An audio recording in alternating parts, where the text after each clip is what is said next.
Shabbat Shalom, bienvenidos a un nuevo estudio de nuestra comunidad Kehilat Bao, Benei Adon Olam, hijos del Señor Eterno, hijos del Soberano Eterno. Estamos aquí en este Shabbat, ¿cierto?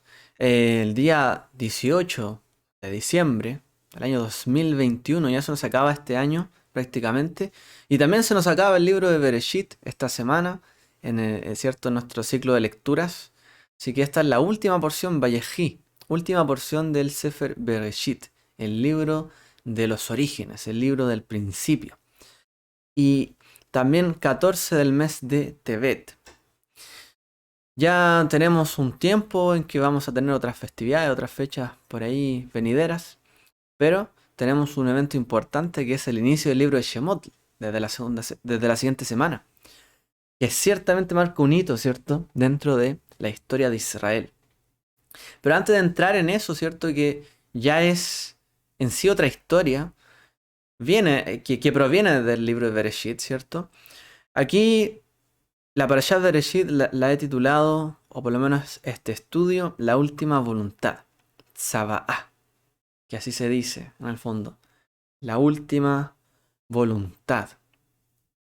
Vamos a hablar de esto, vamos a hablar de las despedidas, vamos a hablar de qué es lo que una persona debiese preocuparse también, así como lo hicieron nuestros patriarcas, nuestros padres, las madres, ¿cierto?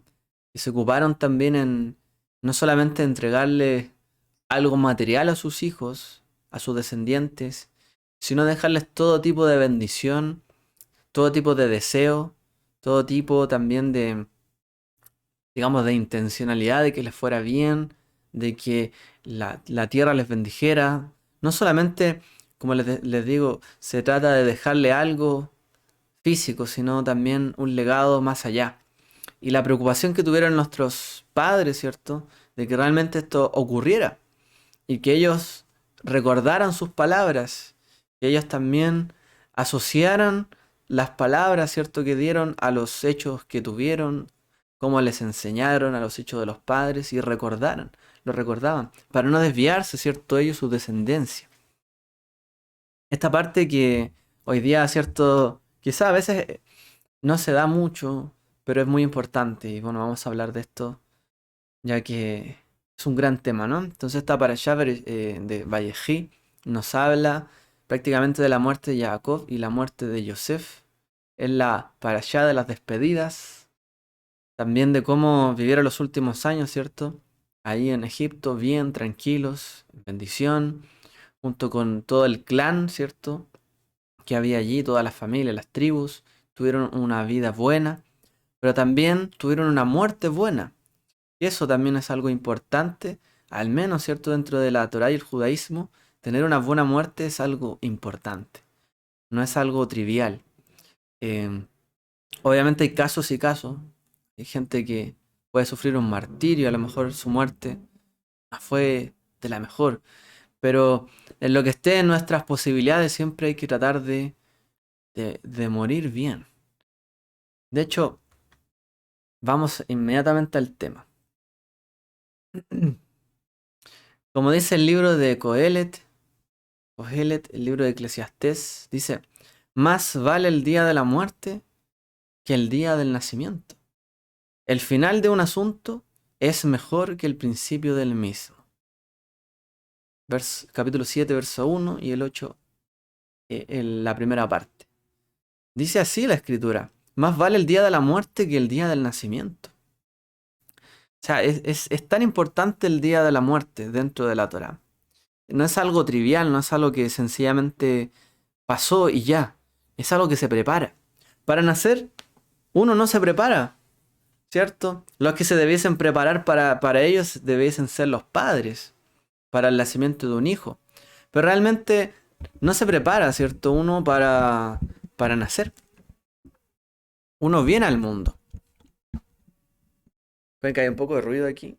Estoy acercando el micrófono y bajándole un poco el volumen. No se vaya a escuchar el ruido. Entonces, el día del nacimiento llegó simplemente. Nosotros no elegimos nacer. Es así. Pero nuestro morir, sí, en parte, nos preparamos para ello. Obviamente nadie sabe el día de su muerte, el día que partirá, pero llegará el día. Y para ello sí que nos tenemos que preparar. Entonces dice el final de un asunto es mejor que el principio. Y esto es algo que a lo mejor no se cumple siempre en la vida de las personas mayores, que su final sea mejor que su inicio, su principio. A veces el final, ¿cierto?, está lleno de dificultades. Perdón. El final a veces está lleno de dificultades. A veces las personas no se preparan para un final y viven, ¿cierto? Y gastan quizás toda su energía, su trabajo, su dinero, su estabilidad emocional. Durante la vida la malgastan y al final de sus días no les queda mucho de ello. Y quizás el final no termina siendo lo mejor. Pero realmente la escritura nos plantea esto, que el final, como así los patriarcas vivieron y los patriarcas tuvieron muchas pruebas. Tuvieron dificultades en su vida, tuvieron momentos difíciles, apremiantes, momentos quizás de muerte, de amenazas. Pero pasaron buena vejez. Estaban llenos de días, como se dice en algunos casos. Fueron reunidos con sus padres. Todavía ya tenían, por ejemplo, 127 años, pero todavía veía bien, todavía entendía bien. Abraham, por ejemplo.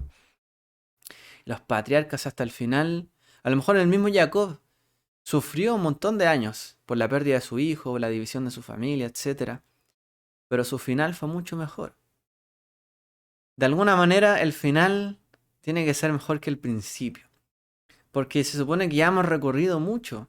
Ya sabemos por qué se atraviesa la vida. Ya sabemos qué es lo que no hay que hacer. Cuáles son las cosas que tienen verdadero sentido y más peso que otras. La vida se coloca en la balanza y debiese inclinarse hacia lo bueno, hacia el bien. Sabiendo que la amargura produce, ¿cierto? Nos quita años, nos quita salud, pero la tranquilidad, la paz, la armonía nos da cierta bendición, nos permite estar bien con los demás, etc. Cada cosa se coloca en la balanza. Y dice, más vale el día de la muerte que el día del nacimiento. Porque en la muerte nosotros podemos dejar también un legado. Cuando llegamos a este mundo, no tenemos nada que dar ni que ofrecer. Llegamos así, con las manos apretadas, ¿cierto? No hay nada que ofrecer en este mundo. Pero al momento de partir de este mundo, sí que hay que ofrecer a este mundo. Y nos debiésemos preocupar y procurar, ¿cierto?, ofrecer algo también a este mundo, a esta vida, a la familia, a nuestros cercanos, ¿cierto?, amigos, quizás la comunidad también. El último día es un día muy importante. Incluso el justo se dice que nace y muere en las mismas fechas, en el fondo. Es como que completa su ciclo, de alguna forma. Bueno, ¿qué tiene que ver todo esto con nuestra parashá? En parte lo hemos mencionado, pero a primera vista, ¿cierto? Vemos que la lectura de la Torá y la del Haftará, que también nos cuenta un poco sobre la historia de David, hablan sobre la muerte de estos líderes, de estos padres de la fe, ¿cierto? Jacob y Yosef en Génesis, también David en Primera de Reyes, y su despedida. Entonces, si nosotros vemos, ¿cierto?, más detallistamente, estos textos hablan sobre las últimas palabras y las últimas voluntades que dejaron ellos a sus hijos. Lo que luego veremos, ¿cierto?, que se llama Tzava'á. Esa última voluntad que dejan a sus hijos. Ambos, ¿cierto? Todos estos padres dejan una instrucción para sus hijos, los exhortan, hacen pronunciamientos proféticos para sus vidas, ¿cierto?, de lo que vendrá. Le dan también los deseos de que haya bendición sobre sus vidas. Tratan de prever un poco hacia el futuro. Incluso hablan sobre temas que apuntan a la venida del Mesías y los últimos días. Aunque hay bastantes comentarios rabínicos, yo creo que algunos los han leído de Jacob, que trató al final de dar unas últimas palabras y trató de anunciarles el final de los días, pero se dice que el Ruach HaKodesh se apartó de él en ese momento. Él no pudo ver ni advertirle a Israel lo que vendría hacia el final de todas las cosas. Aunque él quería anunciar eso, dicen los sabios, no fueron capaces de ver todo eso. Y si no somos capaces de ver todo lo que ocurrirá en los últimos días, si ni siquiera los patriarcas fueron capaces de dejar una palabra clara sobre lo que acontecería, porque más que nada los profetas y los patriarcas hablaron sobre el proceso que viviría el pueblo, sobre su historia, pero no quizás lo que pasaría al final de los últimos tiempos y lo último de lo último. También nos debiese a nosotros, ¿cierto?, enseñar que realmente aunque nosotros estemos preocupados y alarmados quizás por los últimos tiempos, hay cosas que no conocemos, no nos fueron anunciadas y la preocupación nuestra, principalmente, obviamente hay dos cosas. La primera, nuestra preocupación es que tenemos que tener una buena vida y una buena muerte, sabiendo que todos moriremos, teniendo por lo menos esa conciencia de que todos morimos. Algunos no experimentarán la muerte, está escrito. Pero todos tenemos que prepararnos para el día de la muerte. Y para ello hay que prepararse también en la vida. ¿Qué vida tenemos hoy? ¿Qué vida procuramos tener? ¿Qué legado anhelamos dejar también al final de nuestros días? Y por otro lado, siempre tener, más allá de todo esto, a lo cual tenemos que prepararnos en la vida, la esperanza de que vendrá, ¿cierto?, la redención, el Redentor, y que en algún momento vendrá, ¿cierto? Si viene en la vida, mientras estemos aquí, Baruch Hashem. Y si no, seguimos con la esperanza de que Él restaurará todas las cosas. Si nosotros no nos preparamos para el día de la muerte, ¿ok? Y no nos preparamos para la vida más allá de la muerte, difícilmente estemos anhelando la venida del Mesías. ¿Por qué? Porque la venida del Mesías viene para rectificar las cosas, ¿cierto? Viene para que el sufrimiento se vaya, para ordenar las cosas. Viene para traer la bendición del Eterno y el cumplimiento, ¿cierto?, para sus fieles. Para quienes se prepararon, se ocuparon y velaron por su venida. Una persona que no se prepara en su vida y ni para su muerte, pues difícilmente está anhelando la venida del Mesías o quiere que las cosas sucedan bien. Quiere que las cosas se arreglen o que Dios reine en la vida de uno. En cambio, nuestros padres, nuestros patriarcas y los matriarcas que estuvieron bajo la voluntad del Eterno, ellos sí prepararon sus muertes, el día de su muerte, y anunciaron y vivieron bien. Fueron plenamente también conscientes de su entorno, de la palabra del Eterno para su vida, y de que se preparaban para ese día, que sabían que llegaría su muerte, pero siguieron con la esperanza en las promesas del Eterno, de que les daría una tierra, de que Él los levantaría de entre los muertos, ¿cierto? Y les daría cumpliría las promesas que les prometió. Entonces, no prepararse para el día de la muerte, no prepararse en la vida, es como no anhelar la venida del Mesías en este sentido. Tenemos que prepararlo todo, porque cuando venga el Mesías, todo va a estar preparado para su venida. De la misma manera, en nuestra vida tenemos que prepararlo todo, para que llegue redención a nuestra vida y a nuestra familia, y a los que vendrán después de nosotros. Por esa razón también vino el Mesías, para darnos redención, y para que los que venían después de ellos, de él, sus discípulos, sus hijos, y toda la descendencia, pudiese disfrutar el legado del Mesías, su obra, su sacrificio, sus promesas, el Ruach HaKodesh, etc. Todo lo que nos legó, ¿cierto?, a través de su sacrificio. O sea, Él se preparó toda su vida para el día de su muerte, donde daría su vida para dejar una herencia rica en bendición para cada uno de nosotros.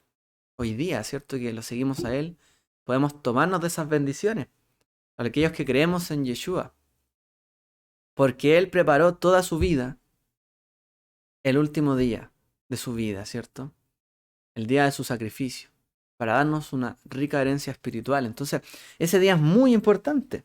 Y a todos nos llegará, si así sucede, y si no, Baruch Hashem, que venga nuestro Mashiach antes. Pero tenemos que prepararnos aún así para el día de la venida, ¿cierto? Tenemos que pensar que el último día va a ser el día de la venida del Mesías. Sea que venga ese día o que no venga. Hay que prepararse como si fuese su venida, el día de nuestra muerte. ¿Ok? Em, Vamos a ir hablando y desarrollando este tema. Entonces, cuando nosotros empezamos a leer los libros, o sea, estos capítulos de Bereshit, estos últimos capítulos, nos damos cuenta de que en realidad em, todo el texto está armonizado para darnos a entender también que Israel es parte de ahí en adelante, ¿cierto? Porque este es el final, son las bendiciones para los padres, digamos, de las tribus, ¿cierto? De cada una de las tribus de Israel. Como todo Israel y toda su descendencia en adelante, que luego estará en Egipto, en el desierto, en la tierra de Israel, forman parte de esas promesas, forman parte de los designios, de la voluntad del Eterno, que Él entregó también a través de los patriarcas, y que ellos vivieron y que se esforzaron. O sea, todos los después de ellos son parte también de la voluntad del Eterno. Estábamos pensados también cuando bendijo a Abraham a Isaac, cuando Isaac bendijo a Jacob y cuando Jacob bendijo a sus hijos. Estábamos allí pensados. Estaba pensada también que cada una de las tribus era diferente, que cada uno de nosotros es diferente, que cada uno tiene un cuidado diferente, que cada cual tiene talentos diferentes, cada cual tiene un diferente tipo de, digamos, de detalles, ¿cierto? Cosas que nos distinguen. Todos estábamos dentro, ¿cierto? De esto.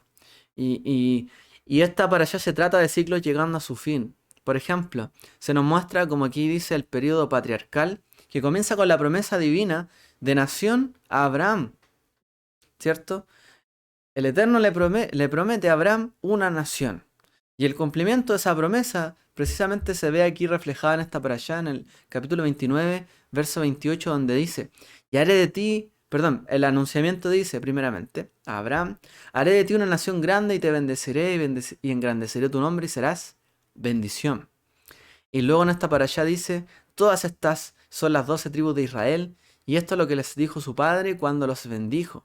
A cada uno los bendijo con la bendición que le correspondía. ¿A quién le fue dada bendición? A Abraham. De ti haré una nación grande y te bendeciré.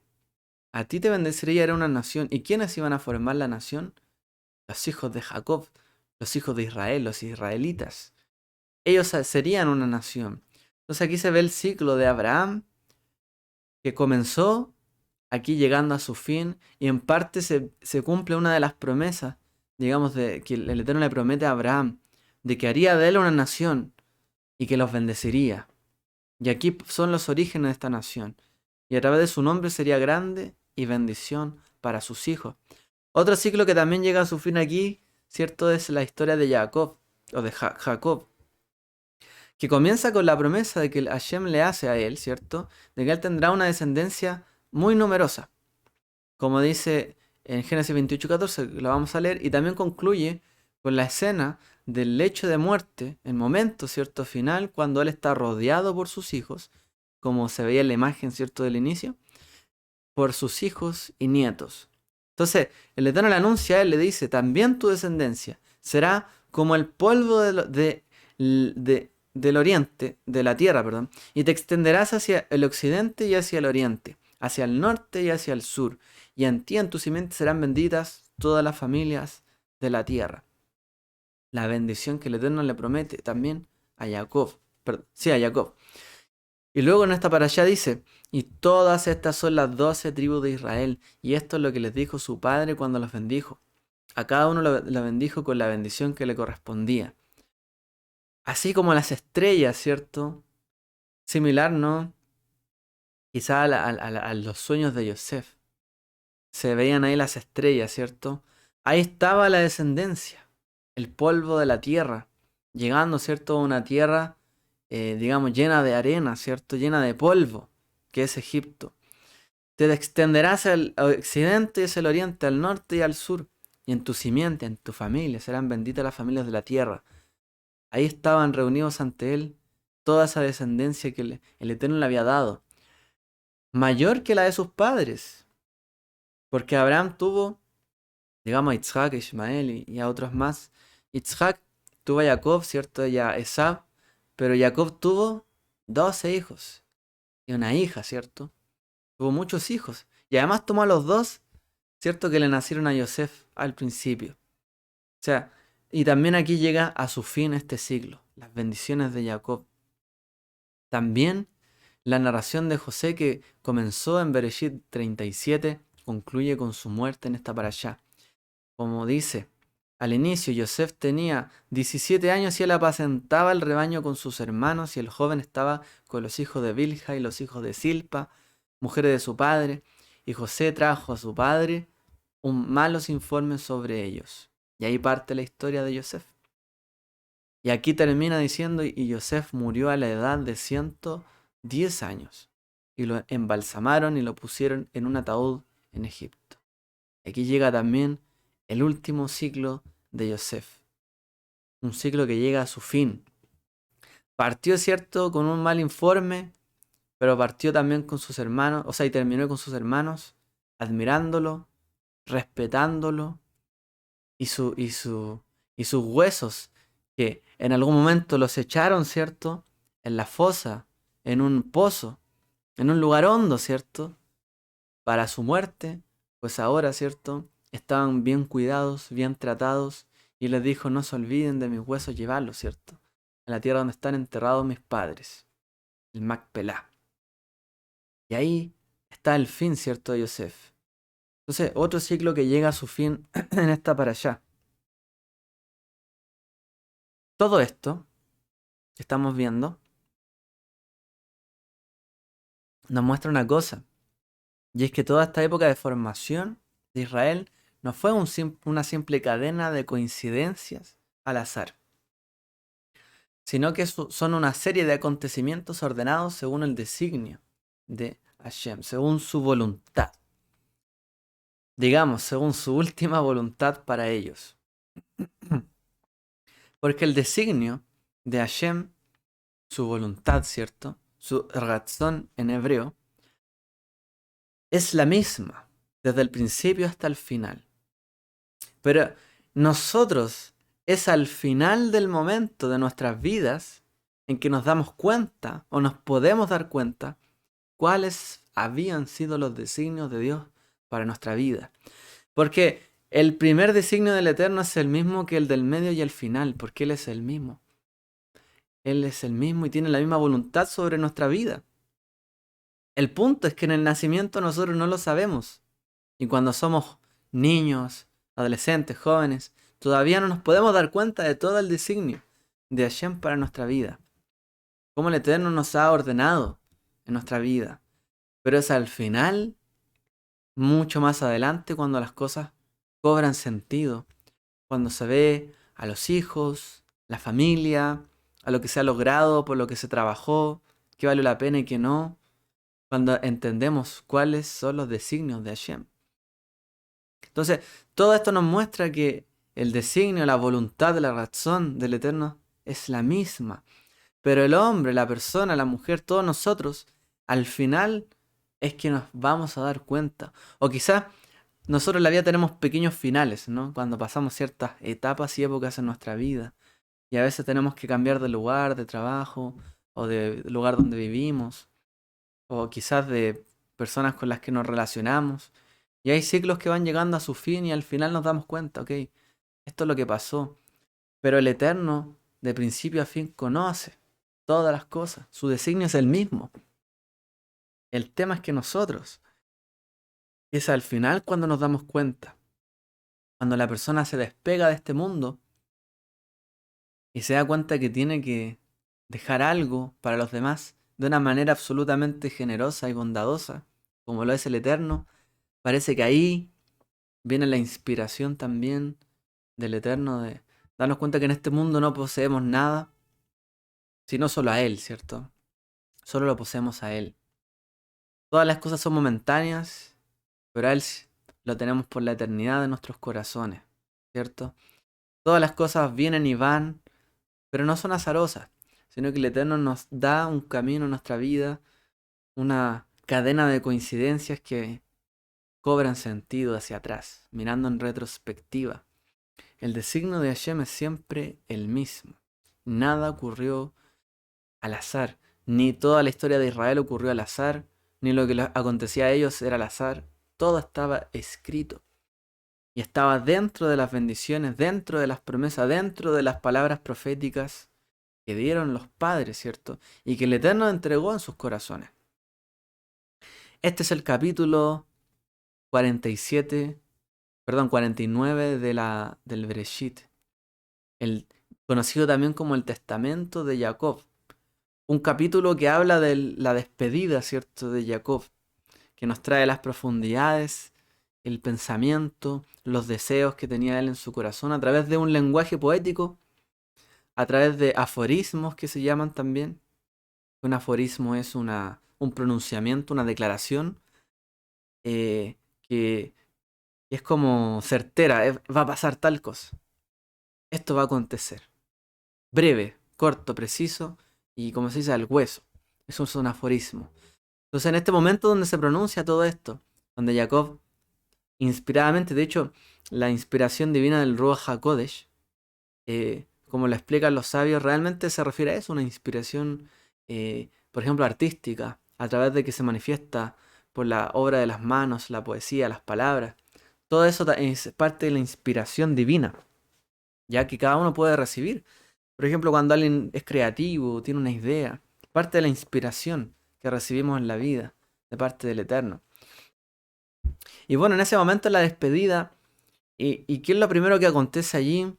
En ese momento, que hay como tres tipos de, digamos, de lenguajes que se utilizan o de formas literarias, que primero son las bendiciones en el hecho de la muerte como tal, que fueron vistas anteriormente en la historia de Jacob, indirectamente la bendición de Dios a Isaac también tras la muerte de Abraham. O sea, hay un momento donde en este capítulo se nos da todo lo que son las bendiciones que habían ellos tenido, digamos, compartido, eh, recibido en su vida, y que las entregan ahí, las recopilan y las entrega, ¿cierto?, Jacob. También hay un discurso de despedida, como lo fue el discurso de Yehoshua, de Josué, a los ancianos de Israel, o como lo fue el discurso de David, que leímos, ¿cierto?, en la Haftará. O sea, hay un discurso de despedida en este capítulo, hay bendiciones que se dan, se recuerdan, y también está como un poema tribal, como los de Devarim 33, 6, 35. O sea, que en el fondo son como pequeñas declaraciones. ¿Qué va a pasar con cada tribu? Tú eres de tal y tal forma, te pareces a tal cosa, serás como un animal tanto. O sea, un típico poema, digamos, como profético, ¿cierto? Anunciando y comparando a los hijos con el campo, con la tierra. Cosa que vivían las tribus, ¿cierto? En esa época, que para ellos eran familiares.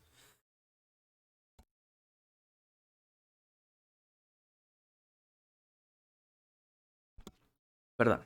Entonces, todo eso ocurre aquí en este capítulo de despedida. Un capítulo, un testamento de Jacob, que es bastante difícil de interpretar.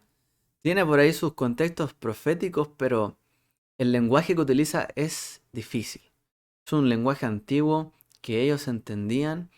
Es un lenguaje metafórico, pero muy lejos de un sentido muy literal. O sea, son muchas alusiones las que hace aquí Jacob en este capítulo. Jacob utiliza muchas referencias.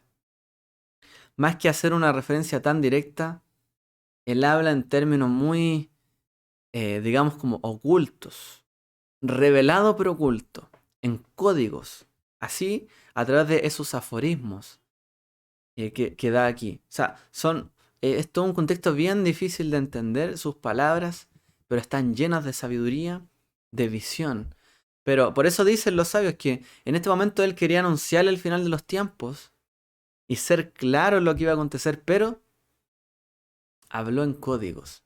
Se dice que el Ruach HaKodesh se fue de él en ese momento para no anunciar todas las cosas claramente, sino que la anunció a través de códigos, como hasta que venga Shiloh.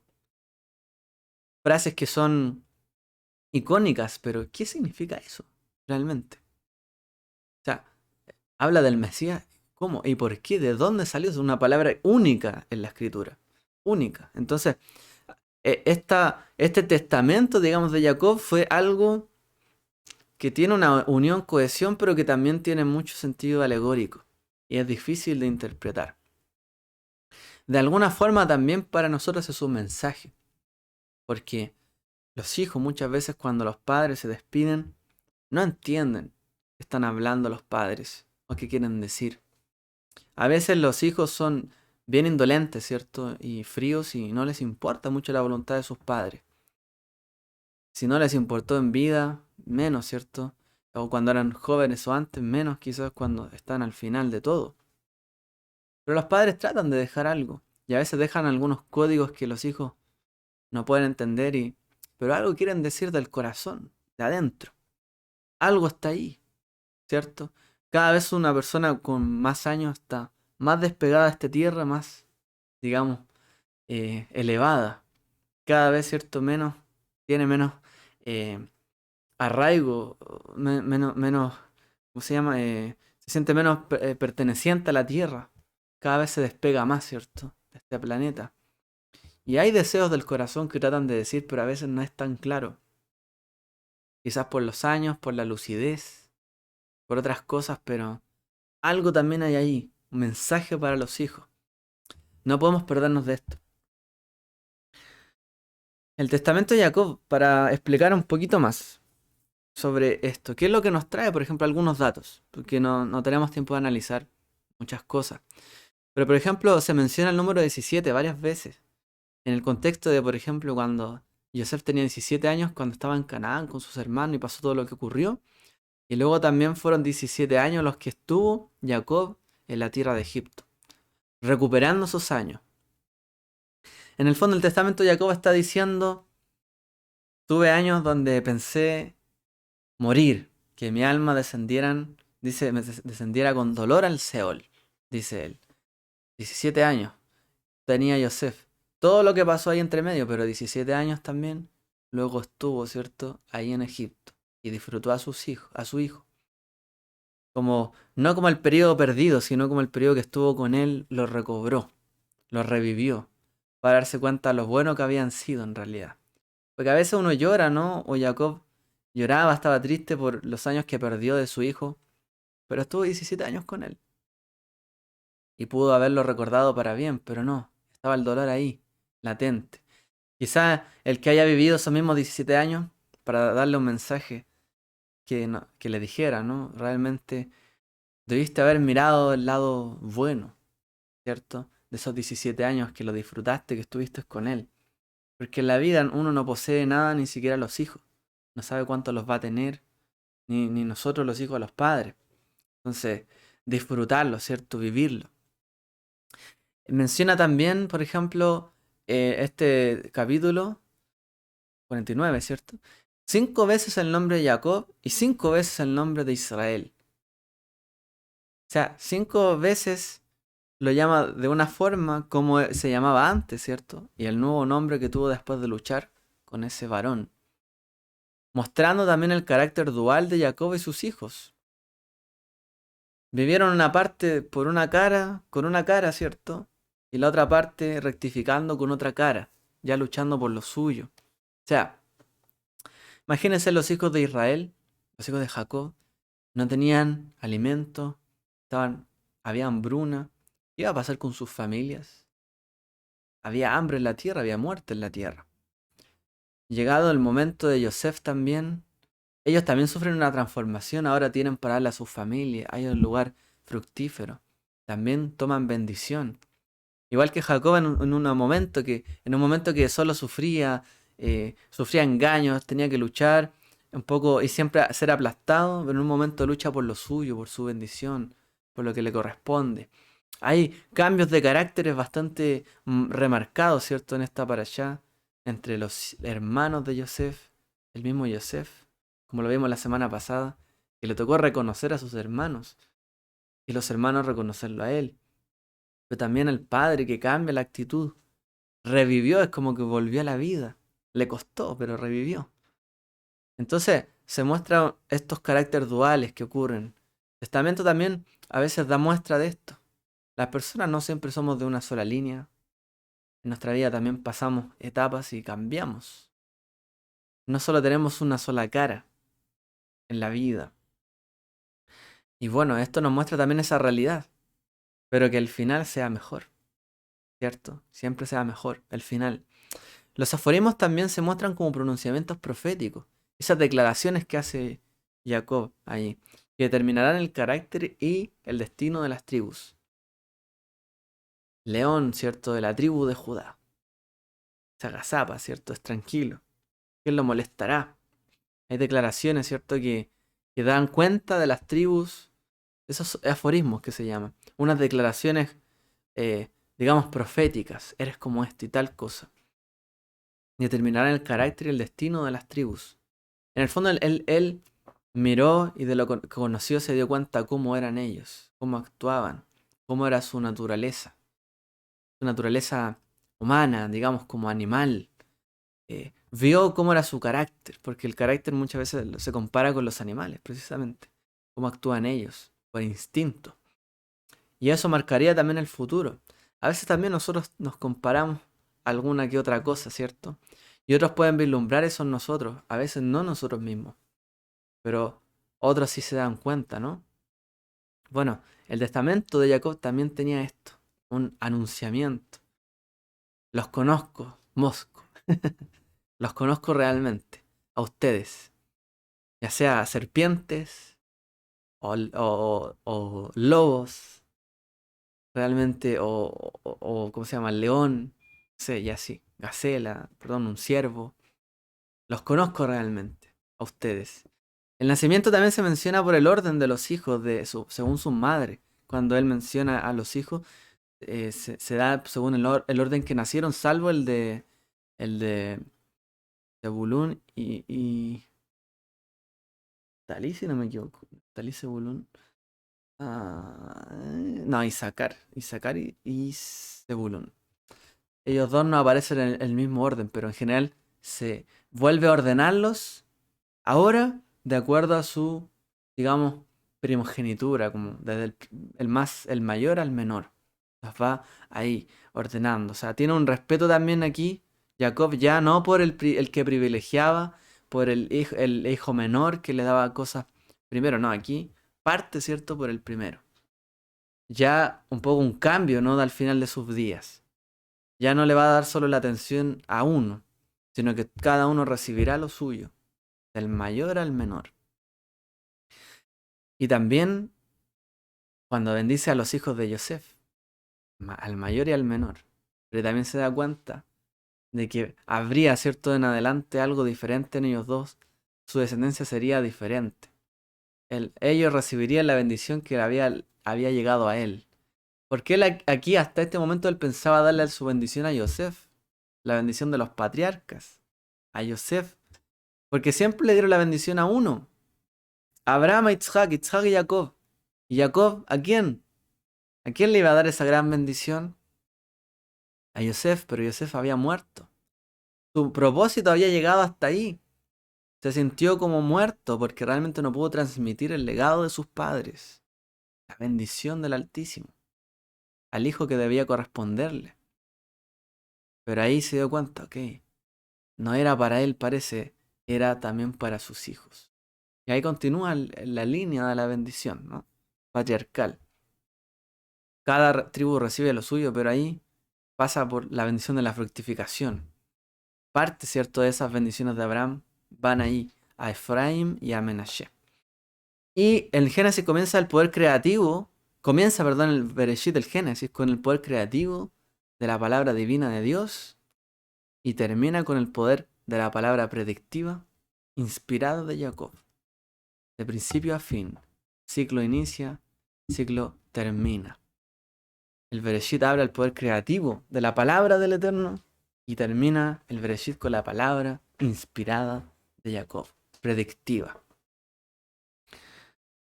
Vamos a reflexiones finales. Sobre todo esto, quizás esto está pensado para todos, pero quizás a algunos les vaya a hacer mucho más sentido, ¿no? Estos comentarios. Las nuevas generaciones. Como aquí dice, los niños no se pierden nada. Si nosotros creemos que los hijos no escuchan, no entienden, hacen caso omiso, en realidad no saben de qué están hablando los padres, estamos bastante equivocados, realmente. Los hijos, uno los ve, entienden, escuchan, oyen todo, observan cosas que nosotros no vemos incluso, están atentos. Nosotros dejamos pasar cosas por alto porque estamos acostumbrados a hacerlas. Tenemos ciertos hábitos, como le decimos acá, mañas, pero los hijos las ven, porque ellos no las tienen.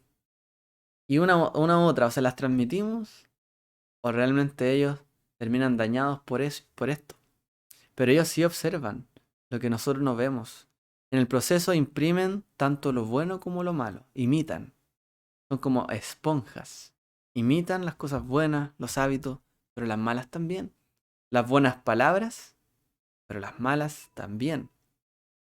Y es realmente inevitable que esto acontezca, porque los niños son un mundo que viene a aprender aquí, que aprenden a una velocidad vertiginosa. Y esto puede ser un problema, claro que sí, para los padres, porque los padres nunca van a ir al ritmo de los hijos siempre van más rápido. Lo queramos o no, los hijos siempre van más allá. Aprenden mucho más rápido que los padres. Porque los padres no están preocupados de aprender, sino de enseñar. Pero para enseñar tienen que prepararse. O sienten que tienen que dedicar tiempo a algunas cosas. Y mientras tanto los hijos avanzan, avanzan, avanzan. Y cuando ya los padres quieren enseñar una cosa, los hijos ya la escucharon por cualquier otro lado. Ya la aprendieron. Ya saben de esto. Entonces esto es un problema porque el ritmo de los hijos es mucho más rápido que el de los padres. Las nuevas generaciones son así. La para allá esta semana nos recuerda que no está todo perdido. Eso sí, no todo está perdido. Los hijos no solo nos observan en cuanto todo nuestro desorden, ¿ya? Todo. Aquí me estoy tomando un comentario de la Unión de Comunidades de Congregaciones Judío-Mesiánicas, que me pareció como para entregar a los padres un muy buen mensaje. Ya de aquí me estoy tomando en esta parte. Los niños no solamente observan todo el desorden de los padres, discusiones, peleas diferencias, miradas, ¿cierto? A veces de enojo, de rencor, que no se importan el uno al otro. Están mirando todo. El orden, cómo deja uno las cosas en la mesa, en la casa, en el baño, en la cocina. Todo lo miran. Sino que nosotros mismos también, dice, podemos elegir imprimirles lo mejor que hemos aprendido durante la vida. Para ello nos preparamos, ¿no? Podemos dejarle lo mejor que sabemos, nuestro oro más puro. Eso tenemos que preocuparnos, dejar lo mejor de nosotros. Eso hizo Yeshua. Se preparó para el día de su muerte, para dejar lo mejor que tenía y que había en él, dejar lo mejor. Los padres también tenemos que preocuparnos, y a los que son padres y nosotros a futuro, si Dios lo permite, ¿cierto? Los jóvenes, de dejar nuestro oro más puro, lo mejor que somos, imprimirlo en los hijos, la descendencia, para que cuando los demás que nos conocieron vean a los hijos, a los nietos, los amigos que nos conocieron, los miren y digan, eres como tu padre, pero en lo bueno, como tu madre, en lo bueno. Me recuerdas a ellos tan misericordioso, tan bueno para darle a los demás, tan generoso, tan gentil, tan amable, tan amoroso, tan bondadoso, ¿cierto? Tan recto, tan justo, como lo eran ellos. Tenemos que imprimir, ¿cierto?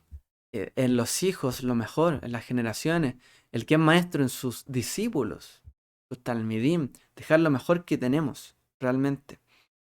Porque ellos aprenden mucho más rápido que todo. Por lo tanto, hay cosas que ni siquiera vamos a llegar al ritmo que ellos tienen. Por eso la principal preocupación tiene que ser darles lo mejor que tenemos. Porque si nos preocupamos por cada detalle, olvidémoslo. Los hijos aprenden más rápido. Si estamos preocupados por cada cosa, vamos a perder tiempo. Tenemos que preocuparnos de darles lo mejor que somos. Dejarles lo mejor que tenemos en nuestra vida. Nuestro mejor carácter, reacción, amor, cariño, aprecio. Todo lo mejor. Tenemos que ocuparnos de esto, ¿ya? Es lo más importante. Lo demás pasa. Y será siempre ahí, va a estar allí, como presente, pero no vamos a poder abarcar tanto para los hijos. ¿Ok? Vamos a aquí como menciona acá, un mensaje final.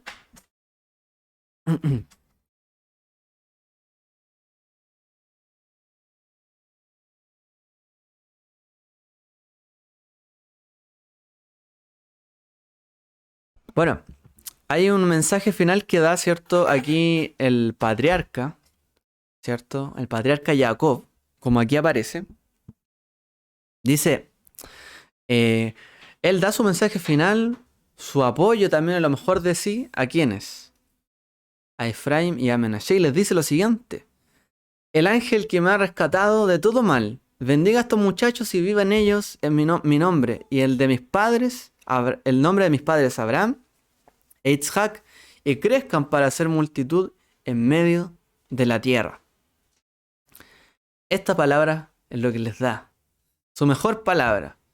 El ángel que me ha rescatado a mí de todo mal, que ha estado conmigo siempre, toda la vida. Porque vaya que sufrió Jacob y que sufrió Jacob, pero de todo mal lo libró. Que él bendiga a estos muchachos y viva en ellos, dice, mi nombre. Que se imprima en ellos lo mejor de mí. El nombre también de mis padres, Abraham e Isaac. Lo mejor de mis padres que imprimieron en mí, también se imprima en ellos. Y crezcan para ser multitud en medio de la tierra. Como yo recibí bendición. Como dice David Stern, parafraseando, este líder judío mesiánico, recuerden quién soy y lo que represento. Igualmente a mis padres Abraham e Isaac y lo que representaron. Recuerden quién soy yo y lo que represento y quiénes son mis padres, fueron mis padres y lo que representaron. Eso es lo que le está tratando de dejar. Lo mejor. Recuerden lo mejor de nosotros y qué es lo que representamos. Esta palabra, ¿cierto? Este último deseo, este último anhelo, la última voluntad, the last will, como se dice, la última voluntad, en hebreo se dice tzava'á. Tzava'á es ese testamento, esa última voluntad que es entregada a ellos. Y esta última voluntad podemos describirla de esta manera. Una cosa es dejar un testamento en el que se especifique quién se queda con la riqueza, con el dinero, con las propiedades, etcétera, o lo que sea, cuando nos hayamos ido. Pero una tzavá, uno transmite tesoros más duraderos, más preciosos y más grandes. Esta es una preocupación que tienen que tener, que tenemos que tener todos en esta vida. No solo dejamos lo material, ni la riqueza, ni para que los hijos después se disgusten, se peleen por quién va a tener esto y esto otro. Lo mejor es dejar todo listo desde antes, ¿cierto? Pero tenemos que ocuparnos, ¿cierto? De dar lo mejor, los tesoros más verdaderos, reales que hay en nuestra vida, más duraderos y preciosos. Dárselos a los hijos, a los nietos, a los que vienen después. La verdadera riqueza, realmente. Esa es la tzavá. Y para ello nos tenemos que preparar en la vida. No como los egipcios a lo mejor pensaban en llevarse la riqueza material o comprar un pasaporte en el más allá, ¿cierto? Con esa riqueza, sino que dejarla aquí. O sea, nos llevamos nuestra riqueza espiritual al mundo venidero, Baruch Hashem. Pero no podemos ser egoístas, la tenemos que dejar también aquí. Nos vamos, ¿cierto? Con tesoros en los cielos, como dijo Yeshua. Nos vamos con lo que hemos hecho para bien, pero también eso lo tenemos que dejar aquí, a los siguientes que vienen después de nosotros. No podemos ser egoístas y llevarnos todos los tesoros allá. No, pues si nos esforzamos para ser amorosos, bondadosos, generosos, personas justas, ¿cierto? Rectas, con un gran amor y corazón, para dejarlo aquí en este mundo, imprimirlo en los corazones de este mundo.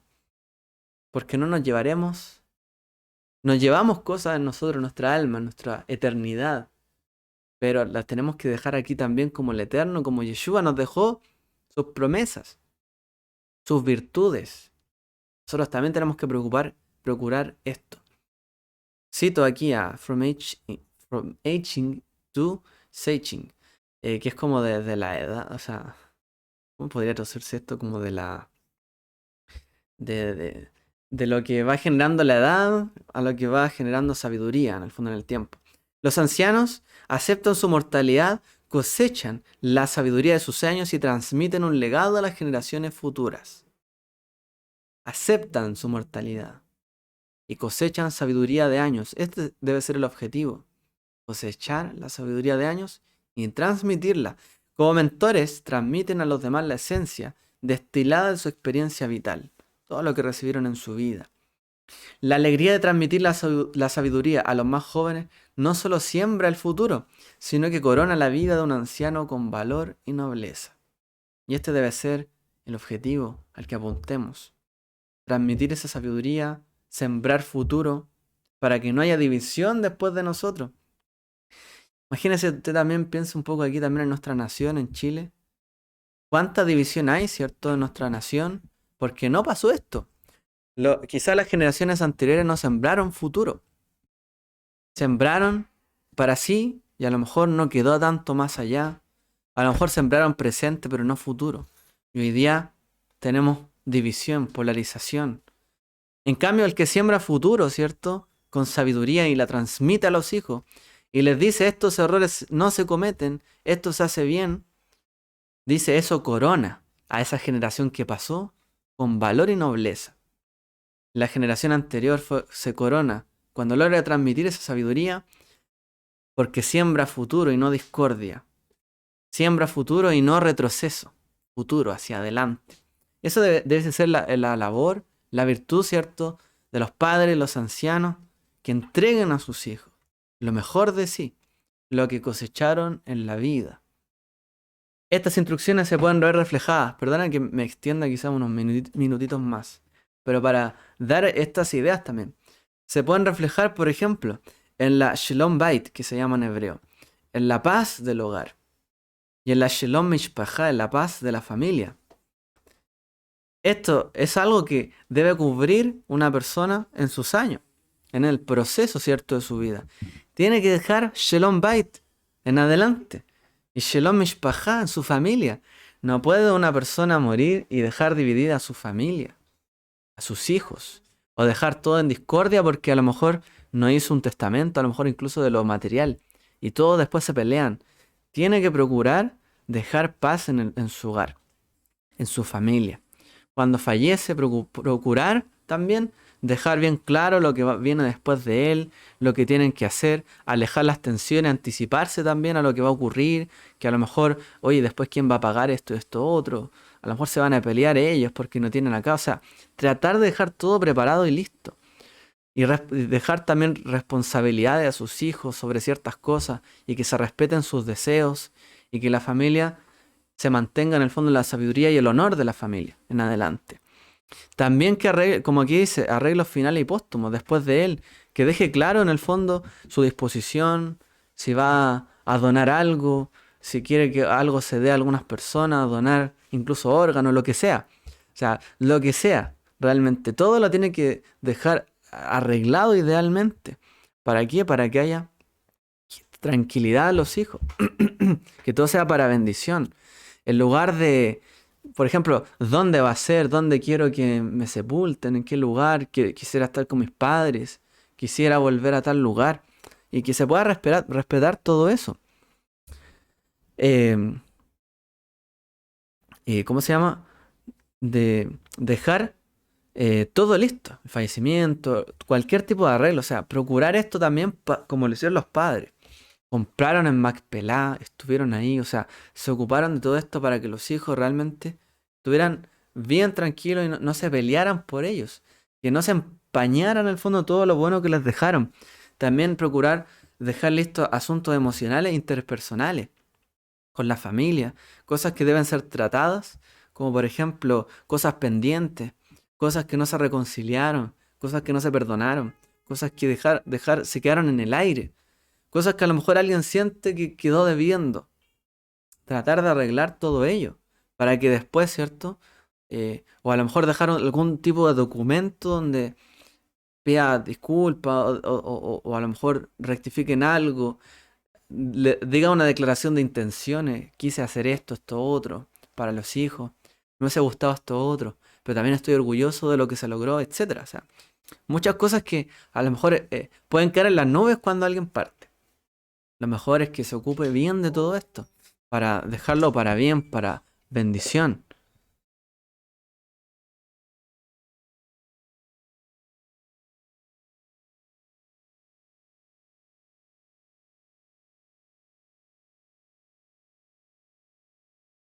Entonces, algunas preguntas que debiesen hacerse, por lo menos, o una preocupación que tuvieron los patriarcas, o la aprendemos de ellos, ¿cierto? Es transmitir bien los valores y la fe. Hablar de la relación, por ejemplo, aquí dice, ¿qué hemos aprendido o qué queremos destacar o transmitir a los seres queridos? ¿Qué queremos dejarle a los demás que hemos aprendido de Dios, de nuestro Padre, nuestra relación con Él? El ángel que me ha librado de todo mal, en todos los momentos difíciles. ¿Qué quiero destacarle a ellos? Siempre me protegió, siempre estuvo ahí conmigo, me ayudó. ¿Qué le quiero transmitir yo a los hijos? ¿Qué recibí? ¿Ya? ¿Qué hay de los valores? ¿Qué cosas marcaron la vida de uno para transmitir a los demás? Sé de esta manera, esto te va a ir bien. ¿Qué hemos aprendido? ¿Qué es lo más importante en la vida? ¿Cuáles son cosas secundarias? ¿Cuáles son principales? Trabajo, familia, equilibrio, etcétera. Búsqueda de dinero, felicidad. ¿Qué vale la pena recordar y qué vale la pena, en qué vale la pena servir? ¿Qué cosas son buenas recordarlas? ¿Qué cosas mejor dejarlas en el pasado? ¿Y qué vale la pena hacer? ¿Por qué sacrificarse en esta vida? ¿Por qué vale la pena realmente vivir? ¿Por qué cosas vale la pena? Y qué otras cosas quizás no tanto.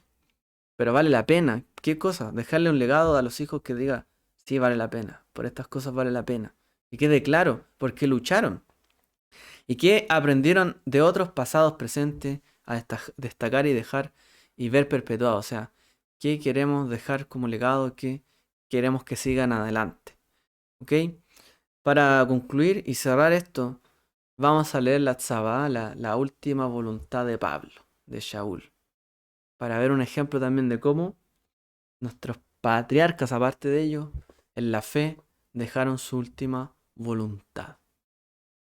Dice así, te encargo, solemnemente, en la presencia de Dios, del Mesías Yeshua, que ha de juzgar a los vivos y a los muertos, por su manifestación y por su reino.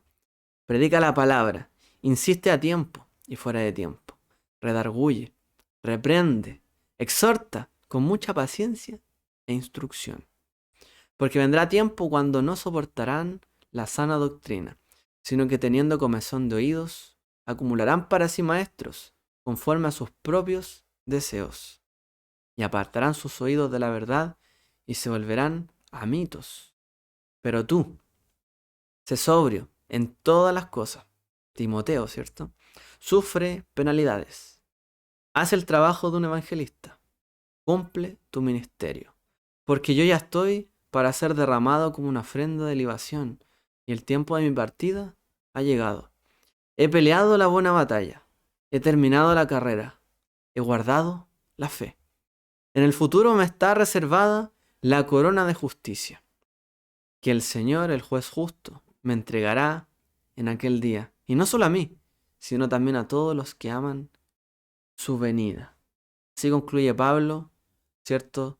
A Timoteo, su gran talmid, discípulo. He peleado, he luchado todo esto, pero le dice, predica, insiste, a tiempo y fuera de tiempo. Ahí está diciendo, vale la pena, ¿cierto? Vale la pena redarguir, reprender, exhortar, pero hacerlo con paciencia e instrucción. Quizás las veces que Pablo instruyó sin paciencia y que solamente reprendió, pero no dio la instrucción de lo que había que hacer, eso es como similar a cuando alguien reta a los demás, o como se dice acá, retar como, no sé, cuestiona, ¿cierto? Culpa a los demás, a los hijos, por ejemplo, pero ¿por qué hiciste eso? No le hizo con paciencia ni le dio instrucción de lo que había que hacer. Dice, reprende, exhorta con mucha paciencia e instrucción. Eso es lo que vale la pena. No nos sirve aquí pelearnos a todos por todo el evangelio, ¿no? Dar la instrucción de lo que hay que hacer. Con paciencia, dice. Porque llegará un momento donde esto se perderá. Así que sigue adelante en la verdad. Sigue en este camino, dice Shaul. Y cada uno de nosotros, los padres, los abuelos, ancianos, etc. Cada uno sabrá. Pero así como les decía Yeshua, vino a este mundo y como dice Coelho, es más grande el día de la muerte que el nacimiento, porque él preparó su vida para el día de su muerte, porque sabía la pena por lo que valía la pena morir y dar su vida por su mensaje, el mensaje de Dios, cumplir su voluntad y poner su vida por amor a muchos. Y todo lo que recibimos en herencia, en legado, por ese sacrificio, por esa vida y ese enfoque. Que nuestras vidas también sean no solamente una hoja que cae de un árbol que va de aquí para allá, sino que tenga propósito, designio. Así como vimos en el libro de Bereshit, que toda muerte tuvo su designio y su propósito. Toda vida tuvo propósito y se cumplió. Y se cerraron ciclos que en el Eterno nos permita cerrar esos ciclos a nosotros. En nuestra vida, para bien, para paz y para bendición. Shabbat Shalom, que el Eterno les bendiga.